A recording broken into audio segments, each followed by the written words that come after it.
Hello everyone, this is Anand Tiwari, physics faculty from Guru classes. आप सभी लोग का हमारे यूट्यूब चैनल पर स्वागत है। जैसा कि आप अपने स्क्रीन पे देख पा रहे होंगे, हमारे यहाँ कौन कौन से कोर्सेज चलाए जाते हैं। तो ये उन कोर्सेज के नाम हैं। एक तो हमारे 6 to 12 की सारी क्लास चलती है, उनकी फाउंडेशन क्लासेस भी चलाई जाती हैं। IIT नीट की तैयारियाँ भी कराई जाती हैं। कॉमर्स कंप्यूटर की क्लासेस भी चलती हैं हमारे यहाँ। इंग्लिश लैंग्वेज और स्पीकिंग क्लासेस भी कराई जाती हैं। इन सब से जुड़ी आपको कोई भी जानकारी यदि चाहिए तो आप इस नंबर पे कॉल कर सकते हो या फिर इस नंबर पे कॉल कर सकते हो, आपको पूरी जानकारी दी जाएगी। आप चाहो तो इस मेल एड्रेस पे मेल भी कर सकते हो। और साथ ही साथ अगर आप चाहते हो और भी एजुकेशनल वीडियोस हमारे कोचिंग से जुड़े हुए तो आप गुरु क्लासेस नैनी जो कि हमारा यूट्यूब चैनल है, उस पर आप जा कर के देख सकते हो। अब बात करते हैं आज के वीडियोस की। तो लास्ट टर्न पे हमने इलेक्ट्रिसिटी पे एक वीडियो बनाया था, उसी को हम आज आगे बढ़ाते हैं। तो आज का जो हमारा चैप्टर है वो है इलेक्ट्रिसिटी ही है, जिसका हमने एक पार्ट इसके पहले वीडियो में देख चुके हैं। अब उसी को हमें आगे बढ़ाना है। लास्ट टर्न पे आप लोग को याद होगा, हमने जो वीडियो डाला था उसमें चार्ज की प्रॉपर्टी का डिस्कशन हम लोग कर रहे थे। उसी चार्ज की प्रॉपर्टी को आज हम आगे बढ़ाते हैं और आज हम देखेंगे कुछ चार्ज की बेसिक प्रॉपर्टीज़ के बारे में। हमने चार्ज के बारे में काफ़ी कुछ बातें की थी, जैसे कि चार्ज क्या होता है, कितने टाइप के होते हैं। साथ ही साथ आपने स्मॉलेस्ट चार्ज इलेक्ट्रॉन के बारे में भी पढ़ा था। इन्हीं सब बातों में कंटिन्यू करते हुए आज हम शुरुआत करते हैं कुछ बेसिक प्रॉपर्टीज़ ऑफ चार्ज के बारे में। चार्ज की क्या क्या प्रॉपर्टीज़ होती हैं, तो देखिए जो पहली प्रॉपर्टी चार्ज की बहुत ही इम्पॉर्टेंट है। देखिए चार्ज बेसिकली क्या होता है, कंजर्वेटिव नेचर का होता है। Charge is conservative in nature. Conservative बोले तो चार्ज को ना तो हम क्रिएट कर सकते हैं ना तो डिस्ट्रॉय कर सकते हैं। चार्ज को ना तो हम क्रिएट कर सकते हैं ना डिस्ट्रॉय कर सकते हैं। मतलब charge can neither be created nor be destroyed. It can only be transferred from one body to another body. इसका मतलब क्या हुआ, चार्ज को हम क्रिएट नहीं कर सकते हैं ना तो डिस्ट्रॉय कर सकते हैं, बस एक बॉडी से दूसरे बॉडी में ट्रांसफ़र कर सकते हैं। देखिए मैं आपको समझाता हूँ एक एग्जांपल के थ्रू, ध्यान दीजिए। सपोज दैट आप लोग घर पे मोबाइल चार्ज करते हो, तो suppose that this is your mobile. Suppose ये आपका मोबाइल है, ध्यान समझिएगा, ये आपका मोबाइल है। और जब इसको चार्ज करना होता है तो आप एक बिजली के प्लग में से क्या करते हो, एक तार चार्जर का लगा करके इसे मोबाइल में जोड़ देते हो और फिर मोबाइल चार्ज होना शुरू हो जाता है। ये आप सभी ने देखा होगा। तो आपने किया क्या, मोबाइल में चार्ज पैदा किया, क्रिएट किया या कहीं से ट्रांसफ़र करा? डेफिनेटली आपने कहीं से ट्रांसफ़र करा। कहाँ से? इस बिजली के, इस इलेक्ट्रिसिटी के प्लग से आपने ट्रांसफ़र करा। तो आपने चार्ज को ट्रांसफ़र किया एक बॉडी से दूसरे बॉडी में, ना कि आपने चार्ज को क्रिएट किया। तो चार्ज को आप ट्रांसफ़र करते हो ना कि क्रिएट कर सकते हो। Is that clear? ओके, आगे आप देखो, एक और एग्जांपल लेके आपको समझा देता हूँ मैं। सपोज करो दो ऑब्जेक्ट है, एक ये ऑब्जेक्ट है एक ये ऑब्जेक्ट है, दोनों न्यूट्रल है। न्यूट्रल का मतलब बेसिकली क्या होता है, उसके ऊपर कोई चार्ज ना हो, मतलब equal number of electron and proton. आप सपोज करिए इस बॉडी पे 10 इलेक्ट्रॉन है और इस पे 10 ही प्रोटॉन है, तो टोटल चार्ज कितना हो गया? 0, क्योंकि -10 एंड +10 इज 0। आप सपोज करिए इस पे 5 इलेक्ट्रॉन है और 5 प्रोटॉन है, इनका भी नेट चार्ज 0 हो गया। अब हम क्या करते हैं, चार्ज का ट्रांसफ़र कराते हैं। मान लीजिए हमने 2 इलेक्ट्रॉन का ट्रांसफ़र करा दिया। ओके, अब ध्यान से देखिए क्या होता है। यहाँ पे बचे 8 इलेक्ट्रॉन और 10 प्रोटॉन, तो इनका चार्ज कितना होगा? -8 + 10, ये आ जाएगा +2। क्लियर हो आप सभी लोग को ना? Very good. अब देखिए यहाँ 5 इलेक्ट्रॉन 5 प्रोटॉन, 2 चले गए तो 7 इलेक्ट्रॉन और 5 प्रोटॉन। टोटल कितना हो गया? -7 + 5 -2। अब देखिए शुरुआत में चार्ज जीरो ऑफ कितना हो गया? -2। ये कितना हो गया? +2। क्या आपने किसी में चार्ज क्रिएट किया? नहीं, आपने बस एक बॉडी का चार्ज दूसरे में ट्रांसफ़र कर दिया, यही ना किया? तो यही मैं कह रहा हूँ कि चार्ज को ना तो क्रिएट कर सकते हैं ना तो डिस्ट्रॉय कर सकते हैं। आप सभी लोग को ये बात क्लियर हो गई होगी। तो आप चाहे तो इस एग्जाम्पल को नोट कर सकते हो स्क्रीन को पॉज करके, आपको और समझ में आ जाएगा। आप नोट कर लो इस स्क्रीन को पॉज करके।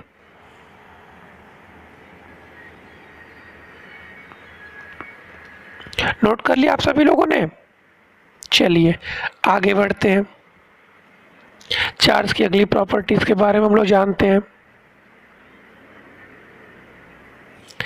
तो पहली प्रॉपर्टी आपको क्लियर हो गई, charge is conservative in nature. आप चाहे तो इस नोट्स को आप अपनी कॉपी में नोट कर लीजिए, जो भी स्क्रीन पे आपके दिखाई दे रहा है आप नोट कर लो, आपका अच्छा खासा नोट्स बन जाएगा। फिर देखो नेक्स्ट प्रॉपर्टी क्या कहती है। ये प्रॉपर्टी देखो, charge is quantized in nature. देखो यहाँ पे एक नया वर्ड आपको मिला, क्वांटाइज्ड। क्वांटाइज्ड इन नेचर, अब इसका मतलब क्या होता है? तो देखो आगे लिखा हुआ है, charge on any body is always an integral multiple of smallest charge. अब देखो ये इंटीग्रल मल्टीपल आ गया, integral multiple of smallest charge, यानी कि चार्ज ऑफ एन इलेक्ट्रॉन। हमने पिछले क्लास में पढ़ा था कि स्मॉलेस्ट चार्ज मतलब इलेक्ट्रॉन के चार्ज को कहते हैं। क्यों? क्योंकि इलेक्ट्रॉन क्या होते हैं? इनडिविजिबल होते हैं, इलेक्ट्रॉन को हम तोड़ नहीं सकते हैं। देखिए इसको भी हम एक एग्जाम्पल के थ्रू समझने का प्रयास करते हैं। ध्यान से देखिएगा आप लोग स्क्रीन पे। कैसे? सपोज करिए एक ये ऑब्जेक्ट है, ये एक ऑब्जेक्ट है जिसे आपको चार्ज करना है। अब आप इसके ऊपर इलेक्ट्रॉन दिए जा रहे हो, 1 इलेक्ट्रॉन दिए, 2 इलेक्ट्रॉन दिए, 3 इलेक्ट्रॉन दिए। आप इलेक्ट्रॉन हमेशा इसी फॉर्म में दोगे? क्या ये पॉसिबल है कि आप इसे 3.5 इलेक्ट्रॉन दो या 2.2 इलेक्ट्रॉन दो? क्या ये पॉसिबल है? बिल्कुल नहीं पॉसिबल है। क्यों? क्योंकि आधा इलेक्ट्रॉन कहाँ से लाओगे जब इलेक्ट्रॉन इंडिविजिबल है? ये आधा इलेक्ट्रॉन कहाँ से लाओगे जब इलेक्ट्रॉन इंडिविजिबल है? समझ में आ गई बात? इसीलिए किसी बॉडी पे जो चार्ज होता है वो हमेशा इलेक्ट्रॉन के इंटीग्रल मल्टीपल होता है। समझ में आई बात? अब देखो मान लो कि किसी बॉडी पे 1 इलेक्ट्रॉन गया तो चार्ज कितना होगा? अगर किसी बॉडी पे 1 इलेक्ट्रॉन गया तो उसका चार्ज कितना होगा?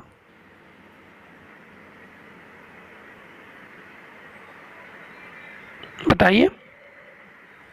उसका चार्ज होगा 1e, 1 इलेक्ट्रॉन के बराबर।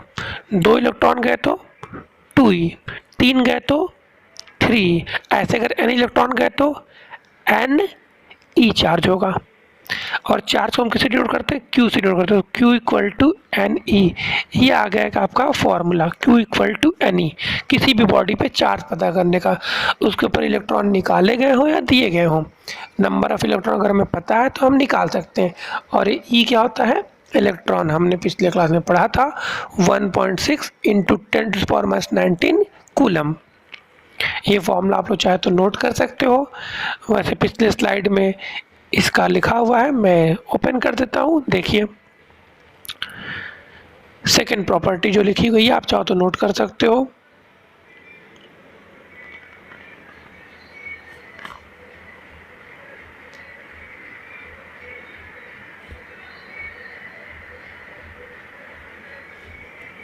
देखिए charge is conservative in nature, क्या लिखा गया है? Charge on any body is always an integral multiple of smallest charge, charge on an electron because electron is indivisible. जो मैंने बताया वही लिख दिया है, जिसका फॉर्मूला भी देखिए q इक्वल टू लिखा हुआ है, where q is charge on the body, n is the number of electron transferred and is the charge of electron. जो मैंने बताया बस वही लिखा गया, आप इसे नोट कर लो। थोड़ा सा मैं स्क्रीन को जूम कर रहा हूँ तो आपको कोई दिक्कत ना हो, आप इसे नोट कर लो अच्छे से। आप इसे नोट कर लो दोनों प्रॉपर्टीज़ को, स्क्रीन को पॉज करके आप इसे नोट कर लो। समझ में आ गया इतना? अब देखिए, अब हम बात करते हैं इस फॉर्मूले पे एक दो न्यूमेरिकल लगाने की। देखिए, एक हमने एग्जाम्पल लिया हुआ है यहाँ पे। फर्स्ट एग्जाम्पल देखिए यहाँ पे, there are 5000 excess electrons on a body, find amount and nature of charge on it। मतलब किसी बॉडी पे 5000 इलेक्ट्रॉन एक्स्ट्रा है, तो उस बॉडी पे चार्ज कितना होगा, उसका नेचर क्या होगा। तो देखो बच्चों, एक्सेस इलेक्ट्रॉन ज़्यादा हैं, तो हम पिछली बार पढ़ चुके हैं कि इलेक्ट्रॉन ज़्यादा होंगे तो निगेटिव चार्ज होगा, यानी कि तो कन्फर्म बॉडी पे निगेटिव चार्ज होगा।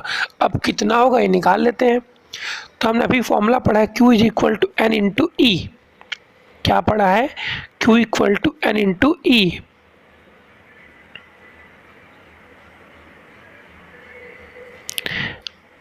अब उसी फॉर्मूले में देखिए वैल्यू पुट कर दी गई है।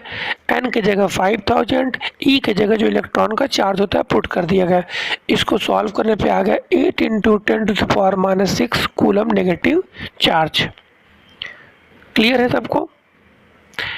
अब देखिए एक और example, the charge on a body 2000 coulomb. अब यहाँ पे चार्ज दे दिया हुआ है और पूछा गया है find the number of electrons on it. इस बॉडी पे कितने इलेक्ट्रॉन हैं। अगेन हम वही फॉर्मूला यूज़ करेंगे, Q equal to n into e. अब Q की जगह 2000 क्योंकि 2000 चार्ज है, एन हमें फाइंड करना है कितने इलेक्ट्रॉन कम या ज़्यादा है, और ये क्या है, ई की जगह इलेक्ट्रॉन के चार्ज की वैल्यू। अब बात करते हैं n की, तो n इक्वल टू आ जाएगा 2000 डिवाइडेड बाई 1.6 इंटू 10⁻⁻19। इसको सॉल्व करने पे आपका आंसर आएगा 1.25 इंटू 10⁻22 इलेक्ट्रॉन्स। यानी किसी बॉडी पे इतने इलेक्ट्रॉन ज़्यादा हो या कम हो तो उस बॉडी का चार्ज कितना होगा, 2000 कूलम। समझ में आ गया आप लोग को?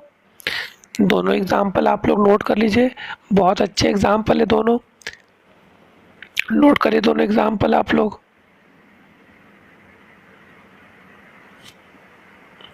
स्क्रीन को पॉज करके आप दोनों एग्जाम्पल्स नोट कर लीजिए। नोट कर लिया आप लोगों ने? चलिए आगे बढ़ते हैं। हाँ, क्वेश्चंस फॉर प्रैक्टिस।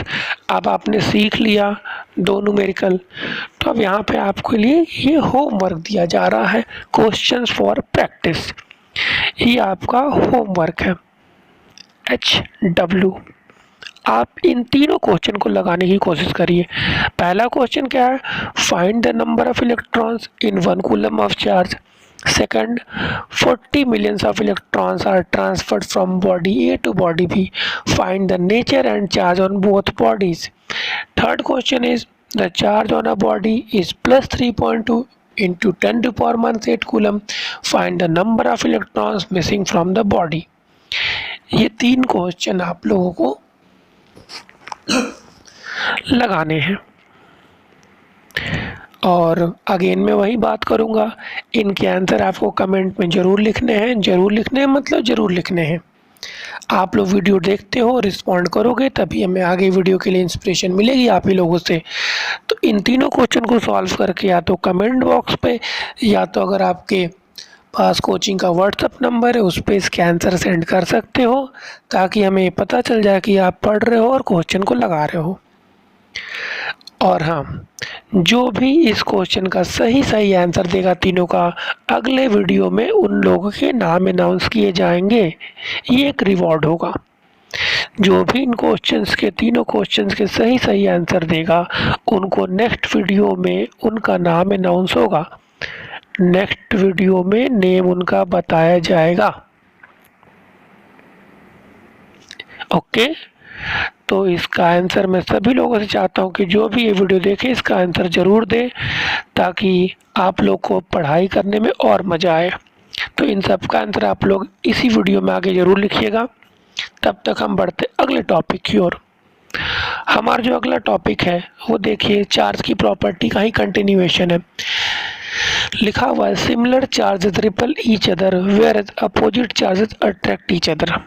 ये तो बहुत छोटे क्लास से आप पढ़ते आ रहे हो कि सेम टाइप की चीज़ आपस में रिपेल करती है, अपोजिट में अट्रैक्शन होता है। तो देखिए डायग्राम में दिखाया गया है, पॉजिटिव पॉजिटिव में अट्रैक्शन नहीं रिपल्शन है, निगेटिव निगेटिव में भी रिपल्शन है, बट पॉजिटिव निगेटिव में क्या है, अट्रैक्शन है।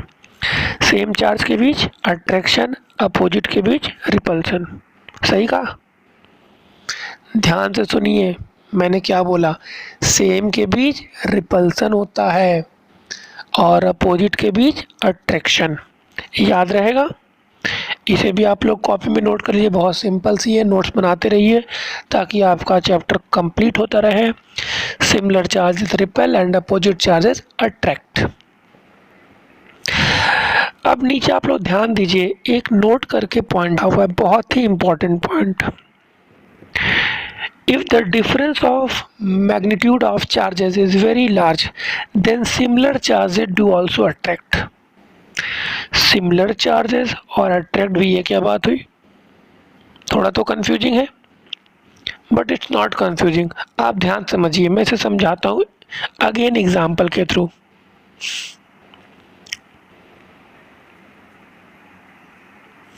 देखिए, सपोज करिए एक ऑब्जेक्ट है ये और दूसरा ऑब्जेक्ट है ये। आप ये मानिए कि इसके ऊपर 1000 इलेक्ट्रॉन एक्स्ट्रा हैं और इसके ऊपर बस 10 इलेक्ट्रॉन एक्स्ट्रा हैं। अब इसका चार्ज कितना होगा, -10। इसका कितना होगा, -1000। अब ध्यान से समझिए इस बात को, क्या -1000 -10 से बहुत छोटा है कि नहीं? तो क्या -10 के लिए -1000 एक पॉजिटिव की तरह काम करेगा? ऐसे समझिए, देखिए सपोज करिए नंबर लाइन है, यहाँ पे बीच में 0 होता है, इधर पॉजिटिव नंबर होते हैं 1 2 3, इधर निगेटिव होते हैं -1 -2 -3। अगर मैं कहूँ -1 -3 से पॉजिटिव है, देखिए जब हम राइट में चलते हैं तो नंबर पॉजिटिव होते जाते हैं, राइट में चलते तो नंबर पॉजिटिव होते हैं कि नहीं होते हैं। तो वैसे ही जो राइट वाला नंबर होगा लेफ्ट का पॉजिटिव होगा, राइट का नंबर लेफ्ट का क्या होगा, पॉजिटिव होगा। तो देखो वैसे ही कहता हूँ -2 -1 का क्या निगेटिव है, या -1 जो है -2 से पॉजिटिव है, यानी -1 इज ग्रेटर देन -2। मतलब -1 क्या है, पॉजिटिव है -2 से। सिमिलरली अगर हम बात करते हैं -1000 बहुत बहुत बहुत -1000 बहुत बहुत बहुत छोटा है -10 से, यानी कि -10 जो होगा बहुत पॉजिटिव होगा। यानी कि इस वाले के लिए ये तो पॉजिटिव है ना, इसके तुलना में ये वाला पॉजिटिव है, इसीलिए -10 और -1000 के बीच अट्रैक्शन होगा, क्योंकि दोनों के बीच जो डिफरेंस ज़्यादा सा हो गया ना, इसके चलते पहला वाला दूसरे को पॉजिटिव या निगेटिव मान लेता है। भले दोनों पे इलेक्ट्रॉन की कमी है तो क्या हुआ, ये ज़्यादा है तो क्या हुआ, दूसरे वाले को हमेशा पॉजिटिव या निगेटिव मान लेगा, जिसके चलते ये होता है। बहुत डीप में आपको जाके नहीं सोचना है, आपको जितना समझ में आप उतना ही समझिए। अगर बहुत डाउट हो तो आप कमेंट सेक्शन में लिख करके इसके बारे में पूछ सकते हो, बट इस चीज़ को याद रखना कि अगर दो चार्ज का डिफरेंस बहुत ज़्यादा होता है तो वहाँ अट्रैक्शन होता है, न कि रिपल्सन। क्लियर? चलिए हम आगे बढ़ते हैं। देखिए एक टर्म आता है इलेक्ट्रोस्टैटिक फोर्स। अभी आपने देखा चार्ज के बीच अट्रैक्शन रिपल्सन हो रहा था। बेसिकली अट्रैक्शन रिपल्सन का मतलब एक फोर्स लग रहा है वहाँ पे, अट्रैक्शन रिपल्सन का मतलब वहाँ पे एक फोर्स लग रहा है, वही फोर्स कहलाता है इलेक्ट्रोस्टैटिक फोर्स। ये चीज, द फोर्स ऑफ अट्रैक्शन और repulsion between two charges is called electrostatic force. आप इसे नोट कर लो, very important definition. The force of attraction और repulsion between two charges is called electrostatic force. अब देखिए इस फोर्स का फॉर्मूला भी नीचे लिखा गया है। अगर माने दो चार्ज Q1 और Q2 हैं, इनके बीच की डिस्टेंस यदि R है, जो फोर्स होता है F इक्वल टू के Q1 Q2 by R square. ये दोनों के बीच फोर्स को निकालने का फॉर्मूला है। इस फॉर्मूले को हम कहते हैं Coulomb's law. This formula is called Coulomb's law. इसे हम कहते हैं कूलम्ब्स लॉ, क्योंकि कूलम ने ही फॉर्मूला दिया था। इसे हम कहते हैं कूलम्ब्स लॉ। और जो यहाँ पे के लिखा हुआ है, के एक कांस्टेंट है बच्चों, के एक कांस्टेंट है। इस के की जो वैल्यू होती है आप नोट कर लीजिए, के इज इक्वल टू होता है 9 इंटू 10⁹ इस के की वैल्यू होती है 9 इंटू 10⁹ अगर बात करें इसकी यूनिट की, तो यूनिट आपकी होती है न्यूटन। नोट कर लीजिए, newton metre square per coulomb square. Newton metre square per coulomb square इसकी यूनिट होती है। के की वैल्यू होती है 9 इंटू 10⁹ और जो वैल्यू होती है Newton metre square per coulomb square. मैं स्क्रीन पे क्लियरली लिख दे रहा हूँ, आप लोग अच्छे से नोट कर लीजिए। इस फॉर्मूले को भी, इसको हम कूलम्स लॉ कहते हैं। और जो के की वैल्यू होती है, देखिए ध्यान से नोट कर लीजिए, 9 इंटू 10⁹ यूनिट क्या होती है, Newton metre square per coulomb square. ये के की यूनिट है और के की वैल्यू है। आप इसे नोट कर लीजिए, Coulomb's law, very important. Note करिए आप सभी लोगों ने। अब आज आप लोगों को मैंने क्या क्या बता दिया, अगेन रिमाइंड करिए। मैंने चार्ज की आपको दो प्रॉपर्टीज़ बताई। चार्ज की मैंने आपको दो प्रॉपर्टीज़ क्या क्या शुरुआत में बताई। एक बताई चार्ज इज कंजर्वेटिव, मतलब चार्ज को ना तो हम क्रिएट कर सकते हैं ना डिस्ट्रॉय कर सकते हैं, बस एक बॉडी से दूसरे बॉडी में ट्रांसफ़र कर सकते हैं। पहली प्रॉपर्टी मैंने बताई आपको। फिर मैंने क्या बताया, चार्ज इज क्वांटाइज्ड होता है, मतलब चार्ज को जब भी ट्रांसफ़र करेंगे हमेशा एक इलेक्ट्रॉन, दो इलेक्ट्रॉन, मतलब इंटीग्रल इलेक्ट्रॉन्स के फॉर्म में जाता है। वो कभी आधा, डेढ़ या ढाई इलेक्ट्रॉन नहीं होता है। नोट कर लीजिए सारे पॉइंट्स को। चार्ज इज क्वांटाइज्ड, चार्ज हमारा क्वांटाइज्ड होता है। आपने फॉर्मूला पढ़ लिया Q इक्वल टू NE, किसी भी बॉडी पे चार्ज निकालने का फॉर्मूला, जहाँ पे E केवल इलेक्ट्रॉन की चार्ज, ये पिछले क्लास में हम पढ़ चुके हैं। आगे बढ़ा तो हमने फिर पढ़ा दो एग्ज़ाम्पल, दोनों एग्ज़ाम्पल आप लोग को समझ में आ गए होंगे। उसके बाद हमने बात करी, आपको होमवर्क दिया, 2 क्वेश्चन 3 क्वेश्चन जो भी आपको होमवर्क मिले आप इसे कर लीजिएगा और कमेंट सेक्शन में इसके आंसर ज़रूर लिखिएगा। इसके बाद हमने एक और प्रॉपर्टी पढ़ी, सिमिलर चार्जेस रिपल करते हैं, अपोजिट अट्रैक्ट करते हैं। इसका एक स्पेशल केस भी हमने बता दिया। फिर हमने लास्ट में इलेक्ट्रोस्टैटिक फोर्स की चर्चा करी कि दो चार्ज के बीच लगने वाला फोर्स किस फॉर्मूले से और कैसे निकाला जाता है। आप लोग को यहाँ तक वीडियो में जो भी समझ में आया हो आप उसे कमेंट सेक्शन में ज़रूर लिखिए, ताकि हमें समझ में आता रहे कि आप लोग को क्या समझ में आ रहा है। फाइनली मैं वही कहूँगा कि आप हमारे चैनल को सब्सक्राइब कर दिया करें, ताकि आपको आने वाली वीडियोस मिल जाया करें। कमेंट आपके फ़ायदे के लिए है, जिससे हम वीडियो को और अच्छा बना सकते हैं। शेयर करेंगे तो आपके साथ आपके दोस्तों का भी फ़ायदा होते रहेगा, इसलिए वीडियो की लिंक को ज़रूर अपने फ्रेंड के साथ शेयर किया करिए। यहीं पे वीडियो हम ख़त्म करते हैं। Thank you for watching us on Guru classes.